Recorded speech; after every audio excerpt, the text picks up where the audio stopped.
گہرے بادلوں سے ڈھکے آسمان تلے جب بھی بارش کی پہلی بوند مٹی پر گرتی، ہانیہ کے ذہن کے بند دریچوں سے بچپن کی خوشبو مہکنے لگتی۔ وہ دور بھی کتنا خوبصورت اور معصوم تھا جب زندگی کی سب سے بڑی فکر صرف اپنی گڑیا کی شادی یا شام کو دیر تک کھیلنے کی اجازت پانا تھی۔ اس پورے دور کا مرکز و محور صرف ایک ہی وجود تھا، فرقان۔ فرقان جو اس سے عمر میں کئی سال بڑا تھا، اس کے لیے صرف ایک کزن نہیں بلکہ کائنات کا سب سے مضبوط حصار تھا۔ وہ ایک ایسا وقت تھا جب ہانیہ کا ہر لاڈ، ہر ضد اور ہر آنسو فرقان کی دہلیز پر ہی دم توڑتا تھا۔ گھر بھر میں کوئی اسے جھڑک دیتا تو وہ روتی ہوئی سیدھی فرقان کے پاس بھاگتی اور بنا کچھ سوچے اس کی گود میں جا بیٹھتی۔ وہ ننھے ہاتھوں سے اس کا گریبان پکڑ کر اپنی معصوم زبان میں پورے گھر کی شکایتیں لگاتی اور فرقان مسکراتے ہوئے اس کے الجھے بال سلجھاتا۔ لالا، آپ کو پتہ ہے آج مما نے مجھے آئس کریم نہیں کھانے دی، آپ انہیں ڈانٹیے نا۔ وہ اس کی گود میں اچھلتی ہوئی اپنی بڑی بڑی آنکھوں میں ڈھیروں شکوے لیے کہتی۔ فرقان اس کی معصومیت پر دل ہی دل میں نچھاور ہوتے ہوئے اس کے گال تھپ تھپاتا اور کہتا، اچھا ممی کی اتنی ہمت۔ ہانیہ رانی کے لیے اب لالا خود آئس کریم لائے گا، اب تو میرا بچہ خوش ہے نا۔ اس بات پر وہ کھلکھلا کر ہنس دیتی اور اس کے گلے میں اپنی ننھی باہیں ڈال دیتی۔ ہانیہ کے لیے فرقان کا وجود اس کے مان کا وہ سب سے اونچا برج تھا جسے کوئی نہیں گرا سکتا تھا۔ وہ اس سے دنیا بھر کے لاڈ اٹھواتی، کبھی اس کی پیٹھ پر سوار ہو کر گھوڑا گھوڑا کھیلتی تو کبھی اس کی گود میں سر رکھ کر سکون کی نیند سو جاتی۔ وہ اسے ہمیشہ اپنا لالا مانتی آئی تھی، ایک ایسا محافظ جو اس کی ہر خوشی کے لیے کچھ بھی کر سکتا تھا۔ مگر وہ معصوم یہ نہیں جانتی تھی کہ وقت بدلتے دھارے اس مان کے ساتھ ہی کیا کھیل کھیلنے والا ہے۔ مگر وقت ہمیشہ ایک جیسا نہیں رہتا اور معصوم بچپن کے اس خوبصورت خواب کو ایک ایسا خوفناک زلزلہ نگل گیا جس نے ہانیہ کی ہستی کھیلتی دنیا کو ملبے کے ڈھیر میں تبدیل کر دیا۔ ایک ہی رات میں ایک خوفناک کار حادثے نے ہانیہ کے سر سے اس کے والدین کا شفقتہ سایہ ہمیشہ کے لیے چھین لیا۔ جو لڑکی کل تک پورے گھر میں چہکتی پھرتی تھی، وہ اچانک کی خاموشی کے اندھے کنویں میں گر گئی۔ وہ دن ہانیہ کے لیے کسی قیامت سے کم نہیں تھے اور اس کڑے وقت میں بھی فرقان ہی تھا جو اس کا سب سے بڑا سہارا بنا، اس کے آنسو پوچھے اور اسے حوصلہ دیا۔ لیکن حادثے کے بعد خاندانی حالات تیزی سے بدلنے لگے۔ جائیداد کی تقسیم کے معاملات، کاروباری الجھنیں اور ہانیہ کی تنہائی نے گھر کے بڑوں کو ایک گہری تشویش میں مبتلا کر دیا۔ دادا جان اور خاندان کے دیگر بزرگوں نے سر جوڑ کر بیٹھنے کے بعد ایک ایسا فیصلہ کیا جس نے سب کو حیران کر دیا۔ خاندانی جائیداد کو بکھرنے سے بچانے اور ہانیہ کے مستقبل کو ہمیشہ کے لیے محفوظ کرنے کا واحد حل بزرگوں کو یہی نظر آیا کہ ہانیہ اور فرقان کا نکاح کر دیا جائے۔ ایک شام دادا جان نے بھاری اور سنجیدہ آواز میں پورے گھر کے سامنے اپنے اس فیصلے کا اعلان کیا، ہم نے فیصلہ کیا ہے کہ ہانیہ اب اس گھر میں پرائی بن کر نہیں رہے گی، ہم اس کا ہاتھ فرقان کے ہاتھ میں دے رہے ہیں۔ یہ سنتے ہی جیسے کمرے میں موجود ہر شخص کی سانسیں تھم گئیں۔ ہانیہ جو ایک کونے میں بیٹھی اپنے آنسو بہا رہی تھی، اس کا دل جیسے سینے میں رک گیا۔ اس نے چونک کر اپنے لالا کی طرف دیکھا جس کے چہرے پر اس وقت حیرت اور شدید غصے کے ملے جلے تاثرات ابھر رہے تھے۔ بچپن کا وہ خوبصورت رشتہ جو اب تک بھائی اور بہن جیسے پاکیزہ مان پر قائم تھا، اچانک خاندانی مجبوریوں کی بھیٹ چڑھنے جا رہا تھا اور کوئی نہیں جانتا تھا کہ یہ فیصلہ ان دونوں کی زندگیوں کو کس موڑ پر لے آئے گا۔ دادا جان کے الفاظ ہانیہ کے کانوں میں پگھلے ہوئے سیسے کی طرح اترے تھے۔ وہ کٹ پتلی کی طرح ساکت رہ گئی، جیسے اس کے آس پاس کوئی ہوا یکسر تھم گئی ہو۔ نکاح، اس کا اور فرقان کا؟ یہ سوچ ہی اتنی عجیب اور بھیانک تھی کہ اس کا پورا وجود لرز اٹھا۔ وہ بھاگتی ہوئی اپنے کمرے میں آئی اور دروازہ بند کر کے دیوار کے ساتھ لگ کر زمین پر بیٹھ گئی۔ صدمے کی شدت اتنی گہری تھی کہ اس کے حلق سے چیخ بھی نہ نکل سکی۔ وہ فرقان کو بچپن سے کیا مانتی آئی تھی؟ وہ تو اس کا لالا تھا، ایک ایسا بھائی جس کی گود میں اس نے سر چھپانا سیکھا تھا، جس کے ہاتھ کی انگلی پکڑ کر وہ بڑی ہوئی تھی۔ اس رشتے میں ایک تقدس تھا، ایک بے نام سا مان تھا، لیکن اس مان میں کبھی شوہر اور بیوی جیسے بندھن کا گمان تک نہ تھا۔ وہ کیسے کسی ایسے شخص کو اپنے شوہر کے روپ میں دیکھ سکتی تھی جسے وہ ہمیشہ سے ہی بھائی کہتی آئی تھی؟ یہ خیال ہی اسے اپنے پاکیزہ جذبوں کی توہین محسوس ہو رہا تھا۔ نہیں، یہ نہیں ہو سکتا، وہ میرے لالا ہیں، وہ ایسے کیسے کر سکتے ہیں؟ وہ اپنے گھٹنوں میں سر دیے ہچکیوں سے روتے ہوئے خود سے کہنے لگی۔ اس کی آنکھوں کے سامنے فرقان کا وہ چہرہ گھوم گیا جو کل رات تک اسے دنیا کا سب سے محفوظ انسان لگتا تھا، مگر اب اسی چہرے کا تصور اسے ایک انجانے خوف میں مبتلا کر رہا تھا۔ اسے ایسا لگا جیسے خاندانی فیصلے نے ایک ہی پل میں اس سے اس کا سب سے پیارا رشتہ چھین لیا اور اسے ایک ایسے رشتے پر لا کھڑا کیا جہاں آگے صرف اندھیرا ہی اندھیرا تھا۔ دوسری طرف فرقان کے کمرے کی حالت اس کے اندر مچے طوفان کا منہ بولتا ثبوت تھی۔ وہ غصے اور شدید ذہنی دباؤ میں اپنے کمرے میں چکر کاٹ رہا تھا جہاں اس کے ہاتھ کی ضرب سے میز پر رکھا شیشے کا ایش ٹرے زمین پر گر کر چکنا چور ہو چکا تھا۔ اس کے ماتھے کی ابری ہوئی رگیں اور سرخ آنکھیں اس کے اندر سلگتی آگ کو ظاہر کر رہی تھیں۔ ہانیہ سے شادی؟ یہ بات اس کے گلے میں کسی کانٹے کی طرح چبھ رہی تھی۔ وہ ہانیہ جو کل تک اس کے کندھوں پر بیٹھ کر ہنستی تھی، جسے وہ ایک چھوٹی بچی، ایک گڑیا سمجھتا آیا تھا، اب اسے اس کی بیوی بنایا جا رہا تھا۔ وہ اس رشتے کو کسی صورت قبول کرنے کو تیار نہیں تھا۔ اسے لگ رہا تھا جیسے بڑوں کے خاندانی جائیداد اور ہانیہ کی ہمدردی کی آڑ میں اس کی اپنی ذاتی زندگی، اس کی آزادی اور اس کے فیصلوں پر شب خون مارا ہو۔ وہ ہانیہ کو اب ایک معصوم بچی کے روپ میں نہیں بلکہ اپنی زندگی پر قابض ایک بوجھ کی صورت میں دیکھ رہا تھا، جس کی وجہ سے اس کا اپنا حق چھین لیا گیا تھا۔ سب نے مل کر مذاق بنا رکھا ہے میری زندگی کا۔ کیا پوچھا کسی نے مجھ سے؟ وہ اپنے بال نوچتے ہوئے دھاڑا اور پھر غصے سے آئینے کے سامنے جا کھڑا ہوا، اور وہ ہانیہ، وہ معصوم بن کر کونے میں بیٹھ جاتی ہے اور دادا جان اس کے نام پر میری زندگی کا سودا کر دیتے ہیں۔ اس لڑکی نے اور ان بڑوں نے مل کر مجھے قیدی بنا لیا ہے۔ اس کا دم گھٹ رہا تھا۔ بچپن کی وہ تمام محبت اور شفقت جو اس کے دل میں ہانیہ کے لیے تھی، اس ایک فیصلے نے اسے شدید نفرت اور بیزاری میں بدل دیا تھا۔ وہ خود کو ایک ایسے بندھن میں جکڑا ہوا محسوس کر رہا تھا جس کی زنجیریں خود اس کے اپنوں نے اس کے پیروں میں ڈالی تھیں، اور اس جبر کا سارا غصہ اب ہانیہ کے وجود پر منتقل ہو رہا تھا۔ بالآخر وہ منحوس دن بھی آ ہی گیا جسے خاندانی روایات اور بزرگوں کی ضد نے زبردستی سجا دیا تھا۔ پورے گھر میں ایک عجیب سی بوجھل خاموشی چھائی ہوئی تھی، جیسے شادی کا گھر نہیں بلکہ ماتم کدا ہو۔ ہانیہ سرخ عروسی جوڑے میں ملبوس اپنے کمرے کے بیڈ پر ایک بے جان مورت کی طرح بیٹھی تھی۔ بھاری زرق برق لباس اور چہرے پر پڑا لمبا گھونگھٹ اس کے اندر کے اندھیرے کو چھپانے میں ناکام تھے۔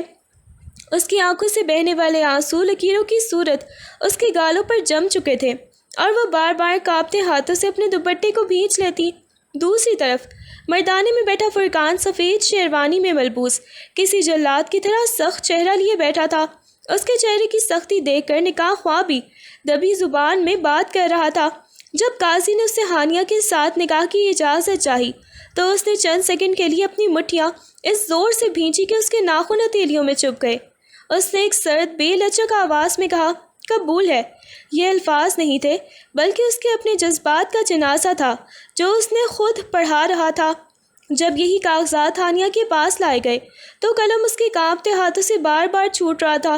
نکاح خواہ کی آواز اس کے لیے کسی قیامت کا اعلان لگ رہی تھی۔ اپنوں کی عزت اور دادا جان کے حکم کے سامنے بے بس اس نے روتے ہوئے بند حلق سے بمشکل اقرار کیا، قبول ہے۔ اس کے لبوں سے نکلا یہ آخری لفظ اس کے بچپن کے مان، اس کے لالا اور اس کی اپنی مرضی کی موت کا پروانہ بن گیا۔ دونوں شدید ناخوشی، آنکھوں میں تیرتے آنسوؤں اور دلوں میں ایک دوسرے کے لیے نفرت اور خوف کے انگارے لیے ہمیشہ ہمیشہ کے لیے ایک دوسرے کے بندھن میں بندھ گئے۔ رخصتی کے بعد جب فرقان ہانیہ کو لے کر اپنے کمرے میں داخل ہوا تو کمرے کا ماحول کسی بارود خانے کی طرح سلگ رہا تھا۔ ہانیہ بیڈ کے ایک کونے پر سمٹ کر بیٹھ گئی۔ اس کا پورا وجود خوف سے کانپ رہا تھا اور گھونگھٹ کے اندر اس کی سانسیں اکھڑ رہی تھیں۔ کمرے کی گلاب اور موتیے کے پھولوں سے کی گئی سجاوٹ ان دونوں کے مابین موجود تلخی کا تمسخر اڑا رہی تھی۔ فرقان نے دروازہ اس زور سے بند کیا کہ ہانیہ کا دل جیسے سینے میں رک گیا۔ اس نے اپنی شیروانی کا بٹن جھٹکے سے کھولا اور ہانیہ کے سامنے آ کر کھڑا ہو گیا۔ روایتی شوہروں کی طرح گھونگھٹ اٹھانے یا محبت بھرے دو تین بول بولنے کے بجائے اس کی آنکھوں سے حقارت اور بیزاری کے شعلے لپک رہے تھے۔ اس نے جھک کر ہانیہ کے سر پر تنے بھاری دوپٹے کو ایک ہی جھٹکے سے پیچھے پھینکا، جس سے ہانیہ کے بال بری طرح کھنچ گئے اور اس کے حلق سے ایک سسکی نکل گئی۔ کیا سمجھتا تھا تم نے؟ اس طرح دلہن بن کر میرے کمرے میں آ جاؤ گی اور میں تمہیں اپنی بیوی مان لوں گا؟ فرقان کی آواز میں بلا کی سختی اور چبھن تھی۔ وہ اسے انتہائی حقارت سے دیکھ رہا تھا، جیسے وہ کوئی انسان نہیں بلکہ اس کی زندگی کی سب سے بڑی غلطی ہو۔ تم میرے لیے صرف ایک بوجھ ہو جسے دادا جان نے میری گردن میں باندھ دیا ہے۔ اس غلط فہمی میں مت رہنا کہ اس سرخ جوڑے کو پہن کر تم میری زندگی پر راج کرو گی۔ ہانیہ نے روتے ہوئے اپنی بھیگی آنکھیں اٹھا کر اپنے اس لالا کو دیکھا جو اب اس کا شوہر بن کر اس کے سامنے کھڑا تھا، مگر اس چہرے پر اب کوئی پرانی شفقت یا محبت نہیں تھی۔ وہاں صرف ایک غسیلا اجنبی مرد تھا جو اسے اپنی زندگی کا سب سے بڑا مجرم سمجھ رہا تھا۔ اس کی حقارت آمیز نظریں ہانیہ کے دل کو چھنی کر رہی تھیں اور وہ بے بسی سے اپنے عروسی جوڑے کے پلو کو ہاتھوں میں بھینچ کر رہ گئی۔ فرقان کا جنون اور غصہ ہانیہ کی خاموشی اور آنسوؤں کو دیکھ کر مزید بھڑک اٹھا۔ وہ ایک قدم اور آگے بڑھا اور اس سے پہلے کہ ہانیہ کچھ سمجھ پاتی، اس نے ہانیہ کا نازک بازو اپنی مضبوط گرفت میں دبوچ لیا۔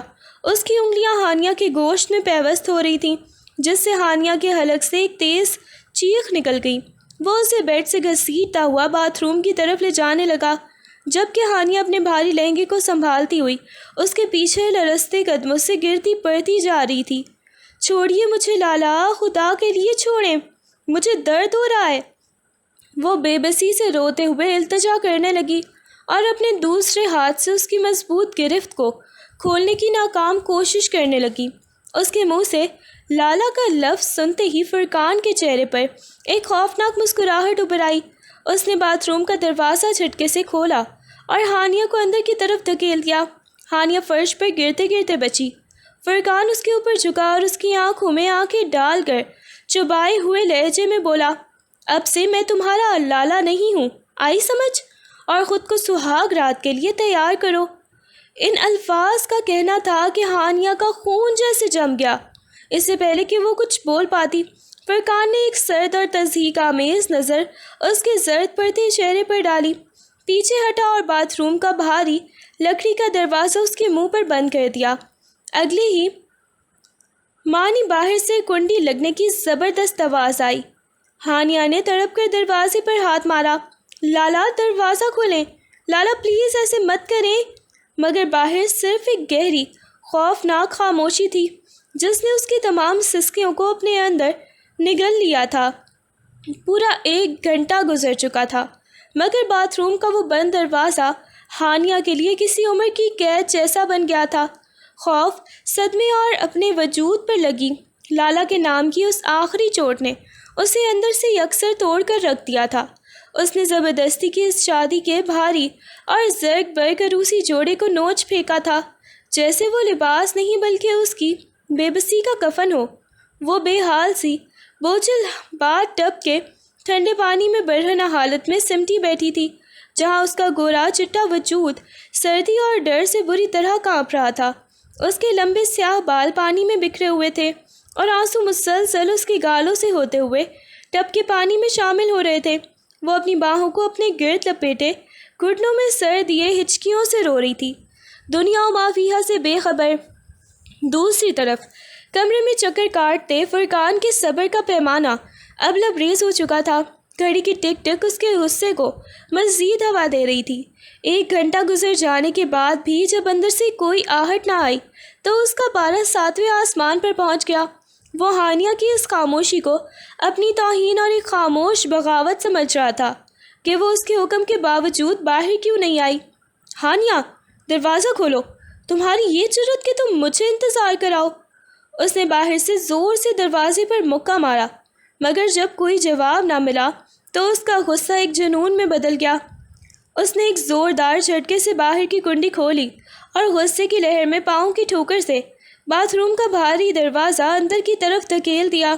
دروازہ دیوار سے جا ٹکرایا اور فرقان طوفان کی طرح اندر داخل ہوا۔ اس کے چہرے پر ہانیہ کو عبرت کا نشان بنانے کا ارادہ تھا، مگر جیسے ہی اس کی نظر سامنے باتھ ٹب میں بیٹھی اس معصوم اور بے حال لڑکی پر پڑی، اس کے قدم وہیں کے وہیں جم گئے اور اس کے منہ سے نکلنے والے غصے کے الفاظ اس کے حلق میں ہی پھنس کر رہ گئے۔ سامنے موجود منظر نے فرقان کے اندر سلگتے غصے کی سمت ہی بدل دی۔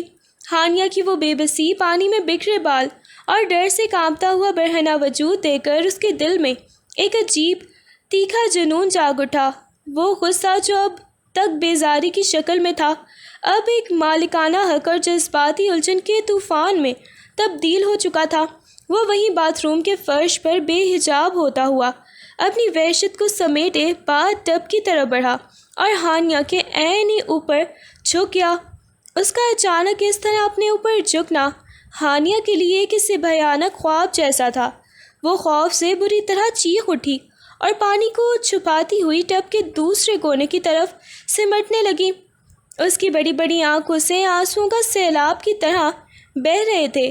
اس نے اپنے کانپتے ہوئے ہاتھ اٹھائے اور فرقان کے چوڑے سینے پر رکھ کر اسے خود سے دور دھکیلنے کی ناکام سی کوشش کرنے لگی۔ نہیں فرقان لالا، خدا کے لیے پیچھے ہٹیں، دور ہو مجھ سے، مجھے ڈر لگ رہا ہے، وہ روتی ہوئی ہچکیوں کے بیچ بمشکل بولی۔ مگر فرقان اس وقت ہوش و حواس سے بیگانہ ہو چکا تھا۔ ہانیہ کی زبان سے ابھی لالا کا لفظ سن کر اس کی مردانہ انا اور جفاکشی مزید بیدار ہو گئی۔ اس نے ہانیہ کے دونوں نازک ہاتھ ایک ہی ہاتھ سے دبوچ کر اوپر کی طرف لاک کیا اور اس کی مزاحمت کو یکسر کچل دیا۔ اس کا اپنا دل سینے میں دھک دھک کر رہا تھا۔ وہ سمجھ نہیں پا رہا تھا کہ وہ ہانیہ سے نفرت کر رہا ہے یا اس پر اپنا سب کچھ ہار رہا ہے۔ اس شدید جذباتی الجھن کے عالم میں اس نے ہانیہ کے چہرے کو قابو کیا اور اس کی التجا کرتی سسکیوں کو نظر انداز کرتے ہوئے اپنے سنگ دل لب اس کے لرزتے ہوئے گلابی لبوں پر رکھ دیے۔ وہ اس کی بے ترتیب تیز چلتی دھڑکنوں کو اپنے لبوں کی تپش سے محسوس کرنے لگا، جبکہ ہانیہ اس کے حصار میں بے بسی سے آنسو بہاتی رہ گئی۔ اگلی صبح جب سورج کی پہلی کرن کمرے کے پردوں کو چیرتی ہوئی اندر داخل ہوئی تو وہ اپنے ساتھ روشنی نہیں بلکہ ایک بھاری اور دم گھٹاتی ہوئی خاموشی لے کر آئی تھی۔ ہانیہ بیڈ کے ایک کونے میں سجی سجائی چادر کو خود کے گرد لپیٹے گھٹنوں میں سر دیے بیٹھی تھی۔ اس کی آنکھیں رونے کی وجہ سے سوج چکی تھیں اور چہرے پر مردنی چھائی ہوئی تھی۔ رات کی اس وحشت ناک تلخی نے اس کے وجود سے بچپن کی تمام معصومیت اور الہڑ پن ہمیشہ کے لیے نچوڑ لیا تھا، اور اب وہاں صرف ایک گہرا اندیکھا خوف تھا۔ فرقان جب باتھ روم سے تیار ہو کر باہر نکلا تو اس کا چہرہ بھی کسی سنگ مرمر کی طرح سخت اور تاثرات سے عاری تھا۔ اس نے ایک نظر بیڈ کے کونے میں سمٹی ہانیہ پر ڈالی، جس نے فرقان کی آہٹ پاتے ہی خوف کے مارے اپنے وجود کو چادر میں مزید چھپا لیا تھا اور اس کا پورا جسم لرزنے لگا تھا۔ ہانیہ کا یہ رد عمل فرقان کے دل میں ایک گہری چبھن کا باعث بنا، مگر اس کی مردانہ غرور نے اسے آگے بڑھنے یا کوئی نرم لفظ بولنے سے روک دیا۔ دونوں کے درمیان اب ایک ایسی گہری جذباتی خلیج حائل ہو چکی تھی جسے عبور کرنا ناممکن نظر آ رہا تھا۔ اب نہ تو کوئی لالا تھا اور نہ ہی وہ لاڈلی ہانیہ، وہاں صرف دو ایسے وجود تھے جو ایک ہی چھت تلے رہ کر بھی ایک دوسرے سے میلوں دور ہو چکے تھے۔ فرقان بغیر کچھ بولے اپنے بوٹوں کی بھاری آواز کے ساتھ کمرے سے باہر نکل گیا، اور اس کے جاتے ہی ہانیہ نے ایک سرد آہ بھری۔ اس کے دل میں اب فرقان کے لیے وہ پرانا مان اور محبت ہمیشہ کے لیے دفن ہو چکی تھی، اور اس کی جگہ اس شوہر کے نام کا ایک ایسا خوف بیٹھ گیا تھا جس کی ایک جھلک ہی اس کی روح کو کانپا دینے کے لیے کافی تھی۔ یہ ان دونوں کے درمیان ایک طویل اور خاموش جنگ کا باقاعدہ آغاز تھا۔ دن کے اجالے میں بھی ہانیہ کے آس پاس کا اندھیرا کم نہیں ہوا تھا۔ وہ جب بھی کچن یا لاؤنج میں کام کاج کے لیے نکلتی، اس کی نظریں مسلسل فرش پر ٹکی رہتی۔ فرقان کی موجودگی کا احساس ہی اس کے اعصاب پر اس قدر سوار تھا کہ جیسے ہی سیڑھیوں سے اس کے بوٹوں کی بھاری آواز سنائی دیتی، ہانیہ کے ہاتھ سے برتن یا دوپٹے کا پلو چھوٹنے لگتا۔ وہ اس سے نظریں ملانے سے اس طرح کتراتی جیسے وہ کوئی مجرم ہو، اور اگر کبھی اتفاق سے فرقان اس کے سامنے آ جاتا تو ہانیہ کا پورا وجود کسی سوکھے پتے کی طرح کانپنے لگتا۔ اس کی رنگت زرد پڑ جاتی اور وہ فوراً اپنا راستہ بدل لیتی۔ فرقان نے ہانیہ کے اس شدید خوف کو کئی بار نوٹس کیا تھا، اور ہر بار ہانیہ کا یہ لرزنا اس کے دل کے کسی کونے میں خنجر کی طرح چبھتا تھا۔ رات کے اندھیرے میں جو کچھ بھی اس نے غصے اور جنون کے زیر اثر کیا تھا، اب دن کی روشنی میں اس کا ایک ہلکا سا پچھتاوا اس کے ضمیر پر دستک دے رہا تھا۔ اسے لگ رہا تھا کہ اس نے واقعی زیادتی کی ہے، مگر اس کا مردانہ غرور اور انا اتنی مضبوط تھی کہ وہ اپنے چہرے پر نرمی کا ایک بھی تاثر لانے کو تیار نہیں تھا۔ وہ خود کو سچا ثابت کرنے کے لیے اپنے چہرے پر مزید سختی اور بیزاری سجا لیتا، تاکہ ہانیہ کو لگے کہ اسے اپنے کیے پر کوئی ملال نہیں ہے۔ ان دونوں کی یہ خاموش جنگ زیادہ دیر گھر والوں کی نظروں سے چھپی نہ رہ سکی۔ ناشتے کی میز ہو یا شام کی چائے، ہانیہ کا فرقان سے دور دور رہنا اور فرقان کا اس کی طرف نہ دیکھنا سب کچھ صاف عیاں کر رہا تھا۔ گھر والے ان دونوں کے درمیان اس گہری دوری اور سرد مہری کو شدت سے محسوس کرنے لگے تھے۔ ایک دوپہر جب فرقان گھر پر نہیں تھا، فرقان کی ماں نے ہانیہ کو لاؤنج میں اکیلے پا کر اپنے دل کا غبار نکالنا شروع کر دیا۔ ان کے چہرے پر ناگواری صاف ظاہر تھی، اور وہ ہانیہ کے سامنے آ کر کھڑی ہو گئیں۔ میں تو سمجھ رہی تھی کہ بچپن کا رشتہ ہے تو تم دونوں ایک دوسرے کے ساتھ خوش رہو گے، مگر تمہاری یہ اتری ہوئی صورت اور شوہر سے چوروں کی طرح دور بھاگنا مجھے سب بتا رہا ہے۔ انہوں نے اپنے ہاتھ نچاتے ہوئے ہانیہ کو انتہائی تلخ نظروں سے دیکھا۔ ایک اچھی اور سلیقہ مند لڑکی وہ ہوتی ہے جو اپنے شوہر کے مزاج کو سمجھے، لیکن تم تو مورت بنی بیٹھی رہتی ہو۔ اگر ایک مرد اپنی نئی نویلی بیوی سے بیزار ہو جائے تو قصور اسی عورت کا ہوتا ہے جو اپنے شوہر کو خوش نہیں رکھ پاتی۔ ابھی بھی اپنے ڈھنگ ٹھیک کر لو ہانیہ، ورنہ آپ پچھتاؤ گی۔ ان کے تانوں کا ایک ایک لفظ ہانیہ کے ان زخموں پر نمک چھڑک رہا تھا جو خود فرقان نے اسے دیے تھے۔ وہ بنا کوئی جواب دیے اپنے آنسوؤں کو حلق میں دباتے ہوئے وہاں سے اٹھ گئی، کیونکہ وہ کسی کو نہیں بتا سکتی تھی کہ اس دوری کا اصل سبب وہ نہیں بلکہ اس کا وہ لالا تھا جو اب اس کا ظالم شوہر بن چکا تھا۔ اتوار کی شام حویلی کے کشادہ لان میں خاندان کے قریبی رشتہ داروں کی ایک چھوٹی سی محفل جمی ہوئی تھی۔ چائے اور لوازمات کے دور کے ساتھ ہی ساتھ ہنسنے بولنے کی آوازیں گونج رہی تھیں، مگر ہانیہ کے لیے اس محفل میں بیٹھنا بھی کسی کڑی سزا سے کم نہیں تھا۔ وہ اپنی ساس کے حکم پر چائے کی ٹرے تھامے سب کی تواضع کر رہی تھی جب فرقان کے تایا جان نے مسکراتے ہوئے ان دونوں کی طرف دیکھا۔ فرقان بیٹا، ماشاءاللہ ہانیہ اب اس گھر کی رونق ہے۔ ہم تو بہت خوش ہیں کہ ہماری بچی اب تمہاری بیوی بن کر اس حویلی کا حصہ بن چکی ہے، تایا جان نے چائے کا کپ اٹھاتے ہوئے محبت سے کہا۔ تایا جان کی بات سن کر محفل میں موجود تمام نظریں یکدم فرقان پر جم گئیں۔ ہانیہ نے بھی نہ چاہتے ہوئے ایک مبہم سی امید کے ساتھ ہی اپنی بھیگی آنکھیں اٹھائیں اور فرقان کے چہرے کی طرف دیکھا۔ اس کے دل کے کسی چھوٹے سے کونے میں یہ خواہش جاگی تھی کہ شاید سب کے سامنے ہی صحیح فرقان کو ایک ایسا لفظ کہہ دے جو اس کے اندر کے خوف اور بے عزتی کے احساس کو کم کر سکے، مگر فرقان کا رد عمل ہانیہ کے مچے ہوئے دل پر آخری ضرب ثابت ہوا۔ ہانیہ کا نام سنتے ہی اس کے چہرے کے تاثرات یکسر بدل گئے، جیسے کسی نے اس کی سب سے بڑی کمزوری پر ہاتھ رکھ دیا ہو۔ اس نے ہانیہ کی طرف دیکھا تک نہیں بلکہ رخ پھیر کر انتہائی سرد اور بیزار لہجے میں بولا، تایا جان، دادا جان کی خواہش تھی اس لیے یہ رشتہ ہوا، بس خاندانی ذمہ داری ہے میری، اس سے زیادہ کچھ نہیں۔ فرقان کے ان الفاظ نے ہانیہ کو سب کے سامنے بیوی تسلیم کرنے سے صاف انکار کر دیا تھا۔ محفل میں ایک دم خاموشی چھا گئی اور رشتہ دار ایک دوسرے کو دیکھنے لگے۔ ہانیہ کے ہاتھ میں پکڑی چائے کی ٹرے ہلکی سی تھر تھر آئی اور اس کی بدترین دل شکنی ہو چکی تھی۔ اسے محسوس ہوا جیسے اس کی بچی کچی عزت نفس کو بھی فرقان نے سب کے سامنے پیروں تلے رون ڈالا ہو۔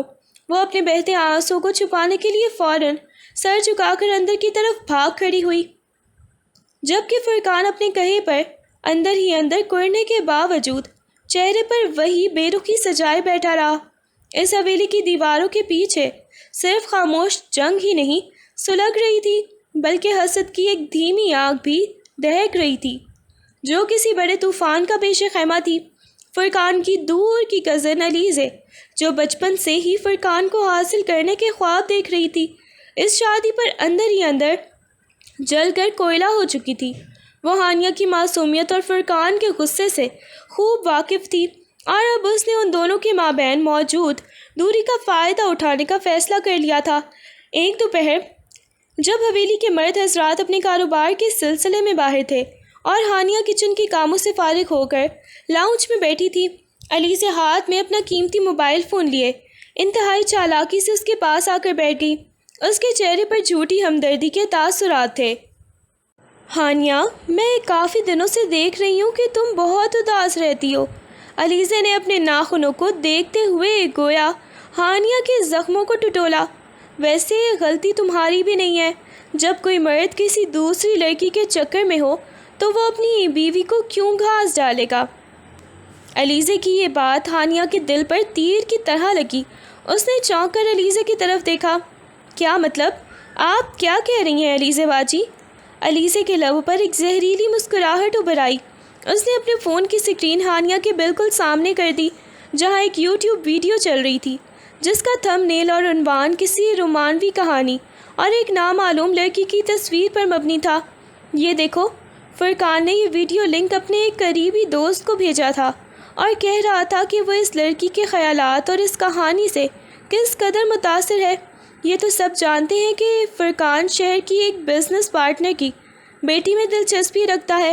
دادا جان نے زبردستی تمہارا بوجھ اس کے گلے میں ڈال دیا۔ اصل میں وہ ویڈیو ایک عام سا رومانٹک ناول تھا جو علیزے نے خود فرقان کے فون سے اس کی غیر موجودگی میں سرچ کر کے ایک سوچی سمجھی سازش کے تحت ہی ہانیہ کو دکھایا تھا، تاکہ اسے یقین ہو جائے کہ فرقان کسی اور کی محبت میں مبتلا ہے۔ ہانیہ نے جیسے ہی وہ ویڈیو اور علیزے کی بنائی ہوئی جھوٹی کہانی سنی، اس کا دل بری طرح ٹوٹ گیا۔ پہلے ہی فرقان کا رویہ اس کے ساتھ ظالمانہ تھا، اور اب اس نئی حقیقت نے ہانیہ کو اندر سے یکسر کھوکھلا کر دیا کہ اس کا لالا کسی اور کی خاطر اس سے نفرت کرتا ہے۔ علیزے اپنی چال کامیاب ہوتے دیکھ کر دل ہی دل میں مسکراتی ہوئی وہاں سے اٹھ گئی، جبکہ ہانیہ اسے سکرین کو دیکھتی ہوئی آنسوؤں کے ایک نئے سمندر میں ڈوب گئی۔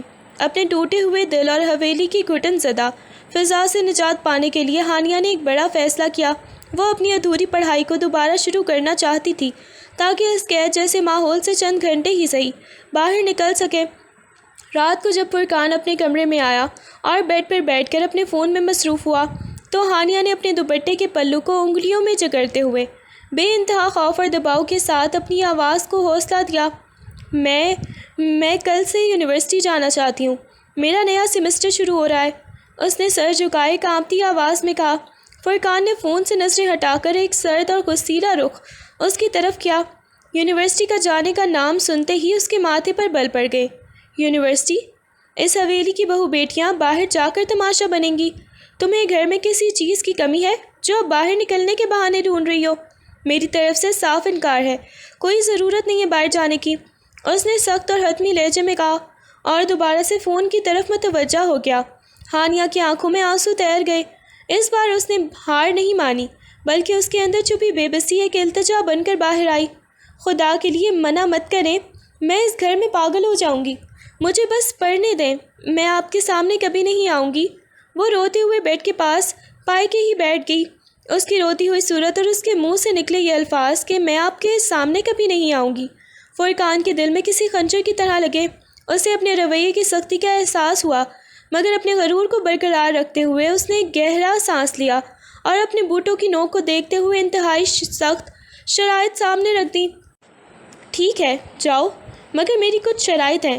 فرقان نے اٹھ کر اس کے سامنے کھڑے ہوتے ہوئے انگلی سے اشارہ کیا۔ پہلی بات، حویلی کی گاڑی تمہیں چھوڑنے اور لینے جائے گی، تم کسی پبلک ٹرانسپورٹ یا کسی اور کے ساتھ نہیں جاؤ گی۔ دوسری بات، یونیورسٹی سے سیدھا گھر آؤ گی، سہیلیوں کے ساتھ گھومنے پھرنے کی کوئی اجازت نہیں ہوگی۔ اور آخری بات، تمہارا حجاب اور عبایا تمہارے وجود سے الگ نہیں ہونا چاہیے۔ وہاں کسی غیر مرد سے بات کرنے کی جرت بھی مت کرنا۔ اگر مجھے تمہاری ایک بھی شکایت ملی تو یاد رکھنا وہ تمہارے یونیورسٹی کا آخری دن ہوگا۔ ان سخت اور جابرانہ شرائط کے باوجود ہانیہ نے سکون کا سانس لیا۔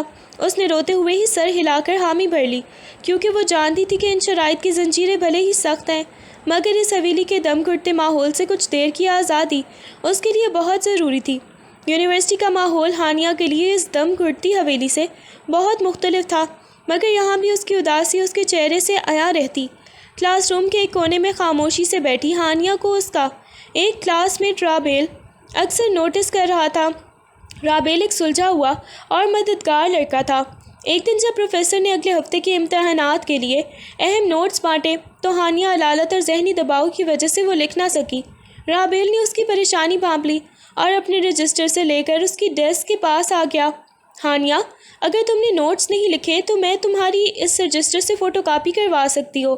تم کافی دنوں سے پریشان لگ رہی ہو، اگر کوئی اور بھی مدد چاہیے تو بلا جھجک بتا سکتی ہو، رابیل نے نہایت ہی ہمدردی اور احترام سے کہا۔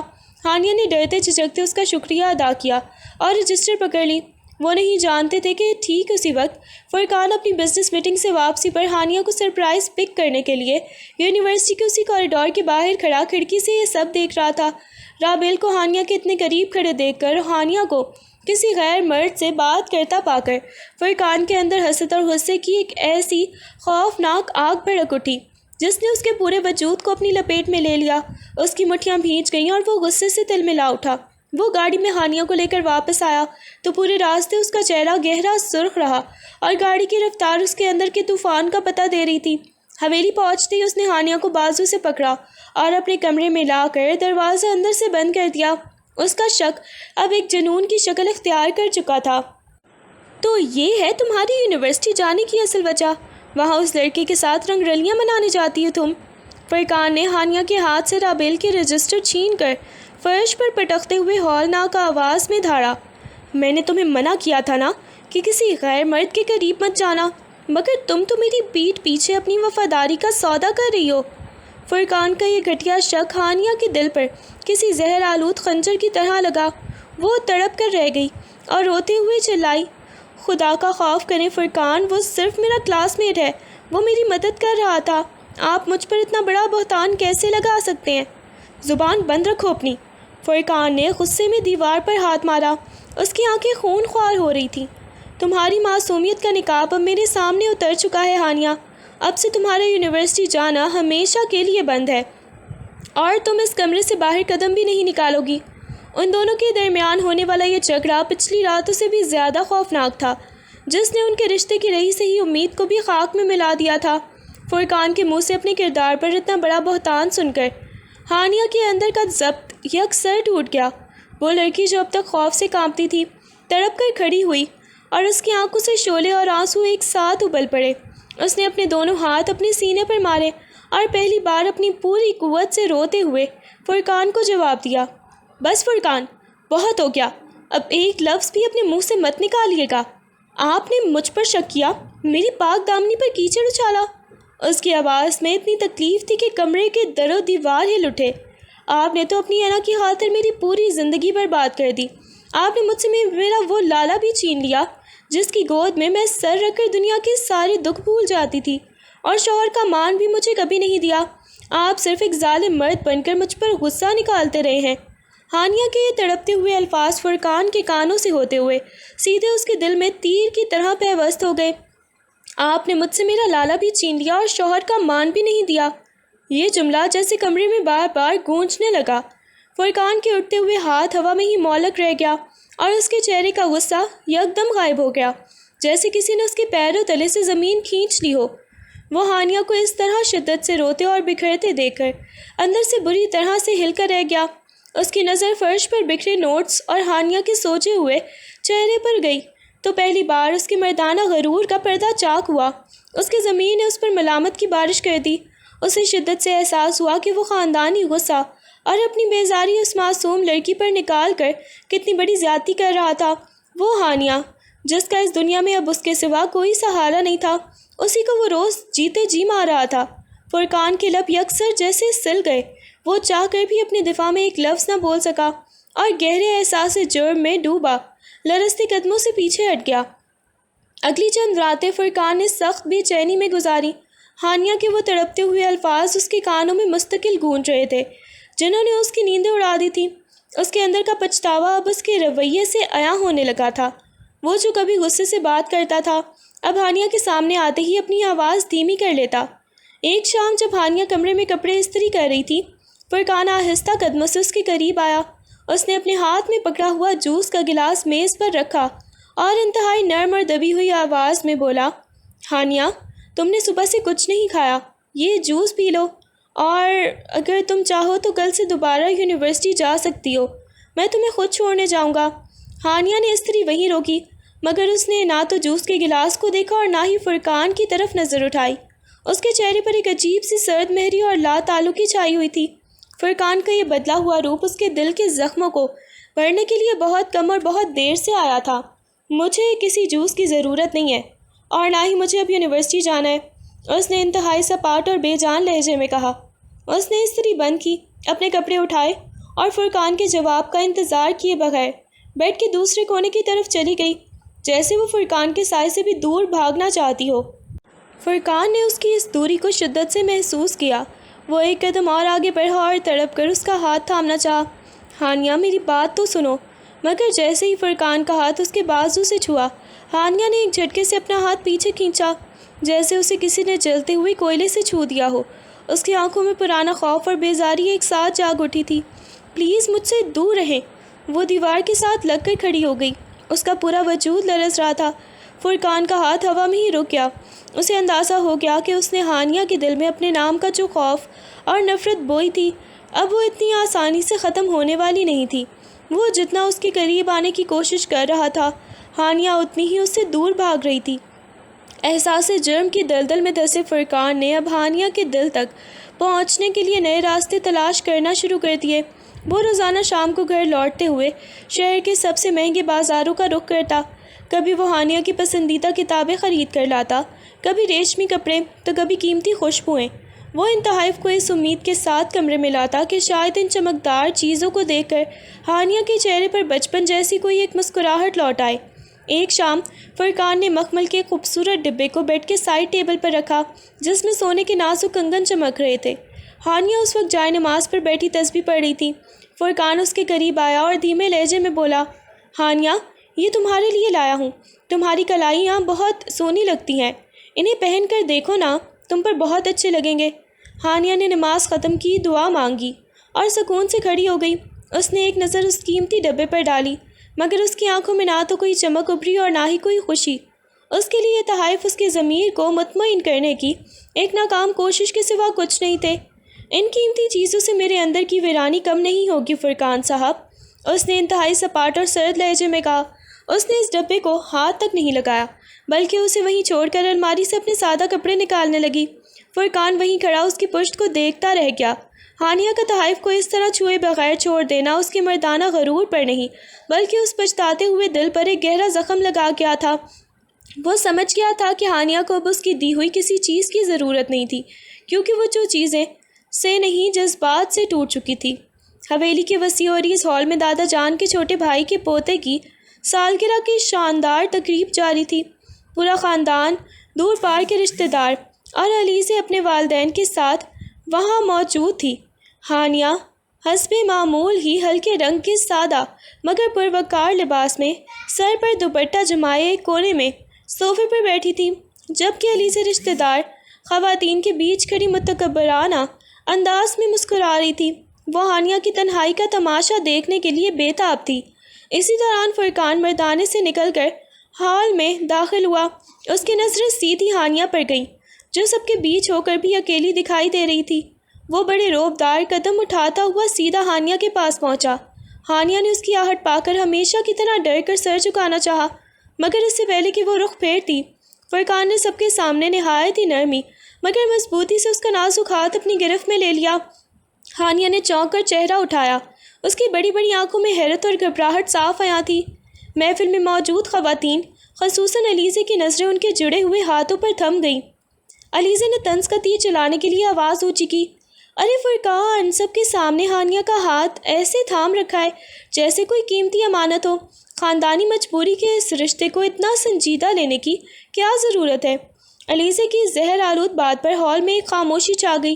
ہانیہ کا دل ڈوبنے لگا کہ اب پھر سب کے سامنے اس کا تماشا بنے گا، لیکن فرقان نے ہانیہ کے ہاتھ پر اپنی گرفت کو مزید مضبوط کیا اور اس کے چہرے پر دیکھ کر پھر نظریں گھما کر سب کے سامنے بلند اور واشگاف آواز میں بولا، مجبوری کا وقت اب گزر چکا ہے علیزے، ہانیہ صرف دادا جان کا فیصلہ نہیں بلکہ اب میرے دل کا انتخاب، میری عزت اور میری زندگی کی سب سے خوبصورت محبت ہے۔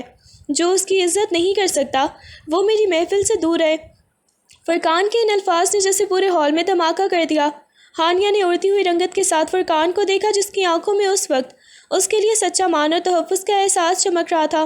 دوسری طرف علیزے کا چہرہ غصے اور حسد سے یکسر کالا پڑ گیا۔ فرقان کا سب کے سامنے ہانیہ کو اپنی محبت اور عزت قرار دینا سازش کرنے والوں کے کلیجے پر سانپ بن کر لوٹ گیا تھا، اور علیزے کے تن بدن میں ایسے مرچیں لگیں کہ وہ اپنا سا منہ بنا کر ہی فوراً وہاں سے کھسک گئی۔ تقریب میں اپنی بدترین ذلت کے بعد علیزے کے اندر سلگتی حسد کی آگ اب ایک انتقامی جنون میں بدل چکی تھی۔ وہ فرقان اور ہانیہ کو خوش دیکھ کر جیتے جی مر رہی تھی، اس لیے اس نے اپنی آخری اور سب سے خطرناک چال چلنے کا فیصلہ کیا۔ وہ جانتی تھی کہ فرقان کا غصہ اور اس کا شک ہی اس کی سب سے بڑی کمزوری ہے۔ ایک شام جب فرقان اپنے آفس کے کیبن میں بیٹھا فائلوں میں الجھا ہوا تھا، علیزہ بنا اجازت اندر داخل ہوئی۔ اس کے چہرے پر جھوٹی تشویش اور ہاتھ میں ایک ہینڈ بیگ تھا۔ فرقان، مجھے تم سے بہت ضروری بات کرنی ہے، اس نے میز پر جھکتے ہوئے کہا۔ فرقان نے ناگواری سے سر اٹھایا۔ علیزہ، میں بہت مصروف ہوں اور مجھے تم سے کوئی بات نہیں کرنی۔ بات تمہاری اس پاک دامن بیوی کی ہے فرقان، علیزہ نے طنز سے کہا اور اپنے بیگ سے ایک بڑا لفافہ نکال کر میز پر پٹک دیا۔ تم جس ہانیہ کو سب کے سامنے اپنی عزت اور محبت قرار دے رہے تھے، ذرا اس کی یونیورسٹی کی رنگ رلیاں بھی دیکھ لو۔ وہ رابیل نامی لڑکا صرف اس کا کلاس میٹ نہیں ہے بلکہ اب بات بہت آگے بڑھ چکی ہے۔ فرقان نے غصے سے علیزہ کو دیکھا، مگر تجسس کے ہاتھوں ہی مجبور ہو کر جیسے ہی اس نے لفافہ کھولا اس کے پیروں تلے سے زمین نکل گئی۔ اندر ہانیہ اور رابیل کی کچھ تصاویر تھیں جنہیں بڑی صفائی سے ایڈٹ کر کے مارف ایسا دکھایا گیا تھا جیسے وہ دونوں کسی کیفے میں ایک دوسرے کے بہت قریب بیٹھے ہاتھ تھامے ہوئے ہیں۔ ساتھ ہی کچھ جعلی چیٹس کے اسکرین شاٹس بھی تھے جن میں ہانیہ کے نمبر سے رابیل کے لیے محبت بھرے پیغامات لکھے تھے۔ یہ جھوٹ ہے، فرقان کی آواز حلق میں پھنس گئی، مگر تصاویر اتنی صفائی سے بنائی گئی تھیں کہ اس کا پرانا شک دوبارہ اس کے دماغ پر حاوی ہونے لگا۔ میری بات کا یقین نہیں تو خود اس کے فون سے تصدیق کر لو، علیزہ نے زہر گھولا۔ وہ تمہاری آنکھوں میں دھول جھونک رہی ہے فرقان۔ علیزہ اپنی چال میں کامیاب ہوتے دیکھ کر ایک شیطانی مسکراہٹ کے ساتھ کمرے سے باہر نکل گئی، جبکہ فرقان کا پورا وجود سلگنے لگا۔ فرقان جب حویلی پہنچا تو اس کی آنکھیں خون خوار ہو رہی تھیں۔ پچھلا سارا پچھتاوا، نرمی اور محبت ایک ہی جھٹکے میں غائب ہو چکے تھے اور ان کی جگہ اسی پرانے وحشی غصے نے لے لی تھی۔ وہ پیر پٹکتا ہوا سیدھا کمرے میں داخل ہوا جہاں ہانیہ الماری میں کپڑے رکھ رہی تھی۔ فرقان نے دھماکے سے دروازہ بند کیا اور ہانیہ کا بازو اتنی زور سے دبوچا کہ اس کے ہاتھ سے کپڑے زمین پر گر گئے۔ فرقان صاحب، کیا ہوا؟ چھوڑے، مجھے درد ہو رہا ہے۔ ہانیہ اس کا بدلا ہوا چہرہ دیکھ کر خوف سے چیخ اٹھی۔ اس کا پرانا ڈر پوری شدت سے لوٹ آیا تھا۔ درد تو اب تمہیں ہوگا ہانیہ، فرقان نے غصے سے چلاتے ہوئے وہ تصاویر اور اسکرین شاٹس اس کے چہرے پر دے مارے۔ کاغذات پورے فرش پر بکھر گئے۔ یہ کیا ہے؟ مجھے جواب دو، یہ تمہاری معصومیت ہے، یہ ہے تمہاری پڑھائی۔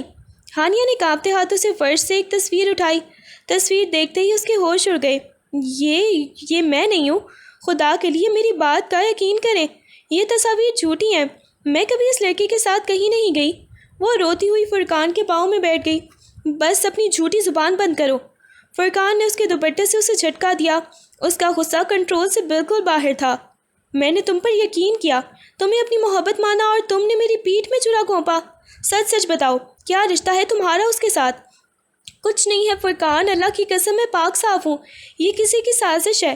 ہانیہ ہچکیوں کے روتے ہوئے اپنا دفاع کرنے کی ناکام کوشش کر رہی تھی، مگر فرقان کا اندھا غصہ اس وقت کسی کی بات سننے کو تیار نہیں تھا۔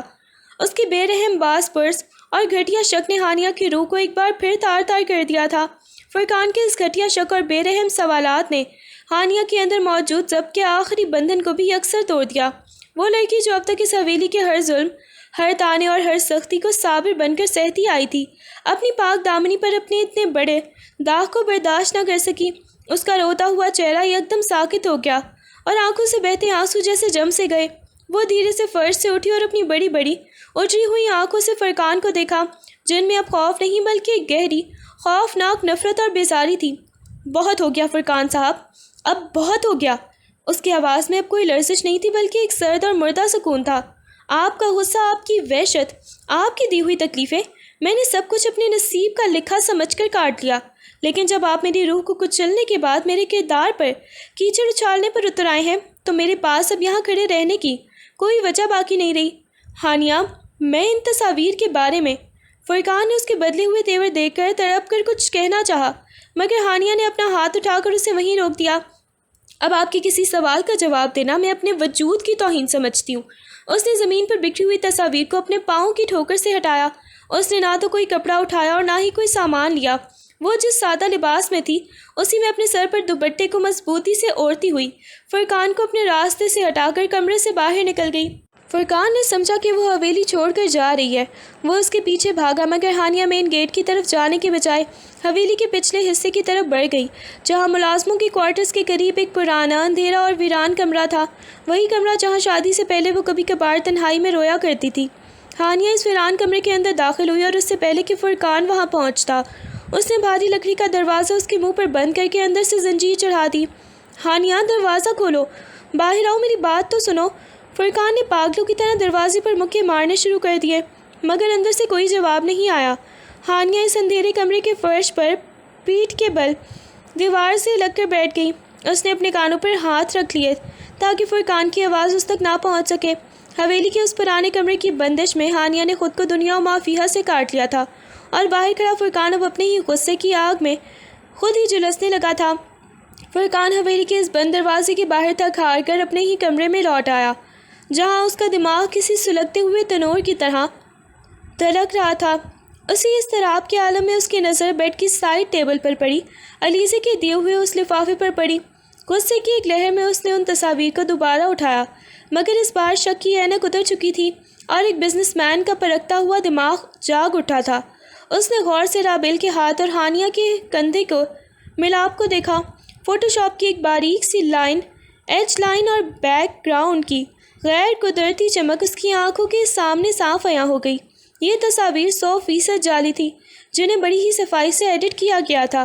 فرقان کا دل تیزی سے دھڑکنے لگا۔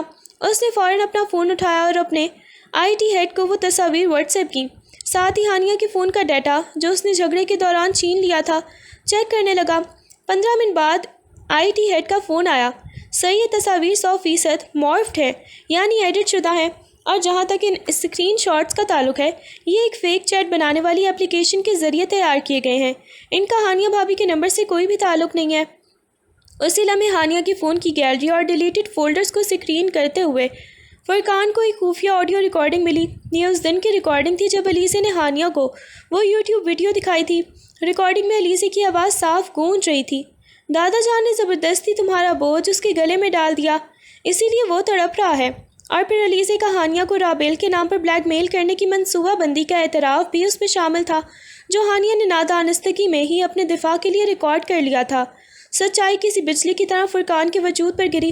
اس کے ہاتھ سے فون چھوٹ کر قالین پر گر گیا۔ یہ میں نے کیا کر دیا؟ اس کے منہ سے ایک بے جان سی سسکی نکلی۔ اسے اب اپنے شک پر انتہا کا شدید ترین اور ہولناک پچھتاوا ہو رہا تھا۔ وہ ہانیہ جو پاک صاف تھی، جو اس کے ہر ظلم کو سہ کر بھی خاموش تھی، اس نے ان پر اتنا گھٹیا بہتان لگا دیا۔ اسے ہانیہ کے وہ الفاظ یاد آئے، جب آپ میری روح کو کچلنے کے بعد میرے کردار پر کیچڑ اچھالنے پر اتر آئے ہیں تو میرے پاس اب یہاں رہنے کی اور کھڑے ہونے کی کوئی وجہ باقی نہیں رہی۔ فرقان کو محسوس ہوا جیسے اس کا اپنا سانس رک رہا ہو۔ اس کا مردانہ غرور، اس کا غصہ، اس کی انا سب خاک میں مل چکے تھے۔ وہ اپنے سر کو دونوں ہاتھوں میں جکڑ کر بیڈ پر بیٹھ گیا، اور اس کی آنکھوں سے پچھتاوے کے وہ آنسو بہنے لگے جو اس نے زندگی میں کبھی نہیں بہائے تھے۔ وہ خود کو دنیا کا سب سے گنہگار انسان محسوس کر رہا تھا، جس نے اپنی محبت کو اپنے ہاتھوں سے جیتے جی مار دیا تھا۔ فرقان پچھتاوے کی آگ میں جلتا ہوا دیوانہ وار اس پرانے کمرے کی طرف بھاگا۔ اس کا پورا وجود لرز رہا تھا اور آنکھیں آنسوؤں سے نم تھیں۔ اس نے بھاری لکڑی کے دروازے پر ہلکے سے دستک دی، اور اس کے لہجے سے سارا غرور اور سختی غائب ہو چکی تھی۔ وہاں صرف ایک گنہگار کی التجا تھی۔ ہانیہ، خدا کے لیے دروازہ کھولو، مجھے معلوم ہو گیا ہے کہ تم سچی ہو۔ میں اندھا ہو گیا تھا۔ ہانیہ، مجھ سے بہت بڑا گناہ ہو گیا، مجھے معاف کر دو۔ وہ دروازے سے پیشانی ٹکاتے ہوئے روتے ہوئے بولا۔ کچھ دیر کی خاموش تڑپ کے بعد اندر سے زنجیر کھلی اور دروازہ دھیرے سے کھلا۔ ہانیہ سامنے کھڑی تھی، مگر اس کے چہرے پر نہ تو کوئی غصہ تھا اور نہ ہی کوئی آنسو، وہاں صرف ایک چٹان جیسی سردی تھی۔ فرقان نے فوراً اس کے سامنے ہاتھ جوڑ دیا اور اس کے پیروں کو چھونا چاہا، مگر ہانیہ ایک قدم پیچھے ہٹی۔ معافی؟ ہانیہ کی آواز اس ویران کمرے میں گونجی۔ فرقان صاحب، جب آپ نے میری روح کو زخمی کیا میں نے برداشت کیا، جب آپ نے سب کے سامنے مجھے بیوی ماننے سے انکار کیا میں تب بھی خاموش رہی، مگر جب آپ نے میری پاک دامنی پر کیچڑ اچھالا تو آپ نے اس رشتے کی آخری بنیاد بھی ختم کر دی۔ اس نے اپنی پتھرائی ہوئی آنکھوں سے فرقان کو دیکھا۔ میں آپ کو بد دعا نہیں دوں گی، مگر یاد رکھیے گا میں آپ کو کبھی معاف نہیں کروں گی۔ ہمارا رشتہ اب کبھی عام نہیں ہو سکتا۔ آپ میرے شوہر ہو سکتے ہیں مگر میرے دل میں اب آپ کے لیے کوئی جگہ نہیں ہے۔ اس کے صاف انکار نے فرقان کو جیتے جی مار دیا۔ وہ وہیں زمین پر بیٹھ گیا اور ہانیہ نے دوبارہ دروازہ بند کر دیا۔ اب اس گہرے صدمے اور پچھتاوے کو چند ہی دن گزرے تھے کہ حویلی میں ایک نیا طوفان کھڑا ہو گیا۔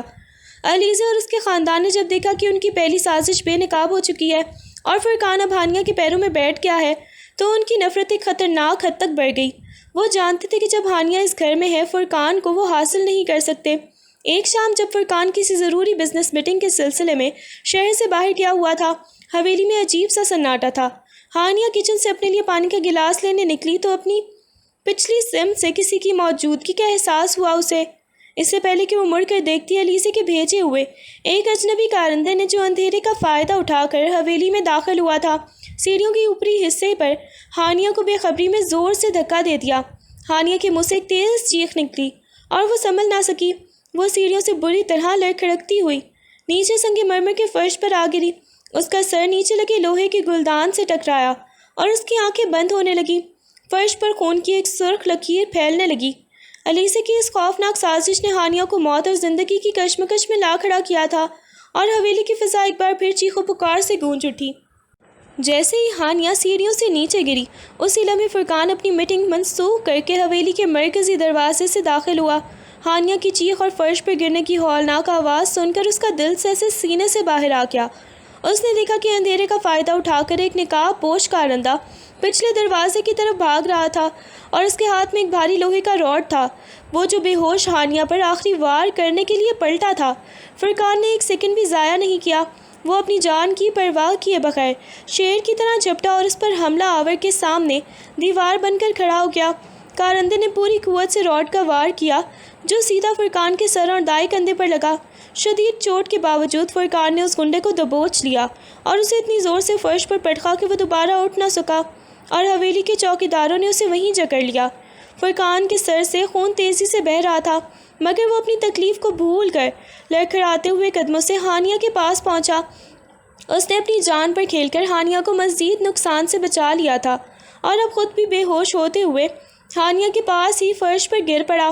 جب ہانیہ کی آنکھ کھلی تو وہ ہسپتال کے ایک وارڈ میں تھی۔ اس کے سر پر پٹی بندھی تھی اور وہ خطرے سے باہر تھی، مگر جیسے ہی اسے ہوش آیا اسے معلوم ہوا کہ فرقان کی حالت نازک ہے اور وہ ICU کے بیڈ پر زندگی اور موت کی جنگ لڑ رہا ہے۔ ہانیہ اپنے درد کو بھول کر لرزتے قدموں سے ICU کے شیشے والے دروازے کے پاس پہنچی۔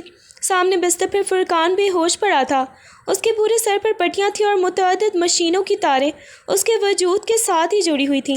فرقان کو اس حالت میں دیکھ کر ہانیہ کا دل بری طرح تڑپ اٹھا۔ اس کے اندر کی ساری سرد مہری اور نفرت ایک ہی پل میں پگھل کر بہہ گئی۔ اسے یاد آیا کہ کس طرح فرقان نے اپنی جان داؤ پر لگا کر اس کی زندگی بچائی تھی اور اس کے بدلے خود اس حال میں پہنچ گیا تھا۔ ہانیہ شیشے پر ہاتھ رکھ کر ہچکیوں سے رو رہی تھی۔ اسے شدت سے احساس ہوا کہ بھلے ہی فرقان نے اسے دکھ دیے تھے، بھلے ہی وہ اس سے دور بھاگتی تھی، مگر اس کے دل کا کوئی کونا اب بھی فرقان کے لیے تڑپتا تھا۔ وہ نفرت کے باوجود اب اس کی زندگی کا مرکز بن چکا تھا اور اس کے بغیر اپنے وجود کا تصور بھی ہانیہ کے لیے ناممکن ہو گیا تھا۔ وہ رو رو کر خدا سے اپنی اسی شوہر کی زندگی کی بھیک مانگنے لگی۔ ICU کے سرد کمرے میں لگی مشینوں کی دھیمی بیپ کے درمیان فرقان نے بھاری پن سے اپنی آنکھیں کھولیں۔ اس کی دھندلی نظریں جب صاف ہوئیں تو اس نے سامنے ہانیہ کو بیٹھے پایا۔ اس کے سرخ لال چہرے پر آنسوں کی نمی تھی اور وہ مسلسل اس کا ہاتھ اپنے دونوں ہاتھوں میں جکڑے دل ہی دل میں دعائیں مانگ رہی تھی۔ فرقان کو ہوش میں آتا دیکھ کر ہانیہ کے لبوں سے ایک شکر گزار سسکی نکلی۔ فرقان نے نکاہت سے اس کی طرف دیکھا۔ اس کی آنکھوں میں نہ تو کوئی پرانا غصہ تھا اور نہ ہی کوئی انا، وہاں صرف ہانیہ کو صحیح سلامت دیکھنے کا سکون اور اپنے کیے پر ایک خاموش التجا تھی۔ ہانیہ نے بھی اس کی نظروں کے اس پگھلاؤ کو محسوس کیا۔ اس پل ان دونوں کے درمیان کوئی لفظ نہیں بولا گیا۔ کمرے میں مکمل خاموشی تھی، مگر لفظوں کے بغیر ہی ان کے دلوں کا رابطہ ہو چکا تھا۔ ہانیہ کی روتی ہوئی آنکھیں فرقان کو بتا رہی تھیں کہ اس نے اس معافی کر دیا ہے، اور فرقان کی نم آلود نظریں اعتراف کر رہی تھیں کہ وہ اب بدل چکا ہے۔ ان کے بیچ کی تمام دوریاں اس ایک خاموش لمحے میں مٹ گئیں۔ ہسپتال سے حویلی منتقل ہونے کے بعد ہانیہ نے فرقان کی دیکھ بھال کی تمام ذمہ داری خود اپنے ہاتھوں میں لے لی۔ وہ وقت پر اسے دوائیاں دیتی، اپنے ہاتھوں سے اس کے زخموں کی پٹیاں بدلتی اور اس کے کھانے پینے کا خیال رکھتی۔ فرقان جب بھی ہانیہ کو اپنے سرہانے بیٹھے اپنی اتنی فکر کرتے دیکھتا تو اس کا دل عقیدت اور محبت سے بھر جاتا۔ ہانیہ کے دل میں بھی اب ایک واضح تبدیلی آ چکی تھی۔ وہ بچپن کا لالا جس کا روپ فرقان کے غصے نے کہیں چھپا دیا تھا، اب ہانیہ کی نظر میں ہمیشہ کے لیے رخصت ہو چکا تھا، اور اس کی جگہ اب ایک ایسے شوہر کی محبت لے رہی تھی جو اس کی حفاظت کے لیے اپنی جان تک داؤ پر لگا سکتا تھا۔ اب جب فرقان اس کا ہاتھ تھامتا تو ہانیہ کے وجود میں کوئی خوف یا جھٹکا نہیں ہوتا تھا، بلکہ ایک سچا مان اور سکون اتر آتا تھا۔ ان کی محبت اب پختہ ہو چکی تھی، جہاں پرانی زخموں کے نشان مٹ رہے تھے اور ایک نئے خوبصورت رشتے کا نیا آغاز ہو رہا تھا۔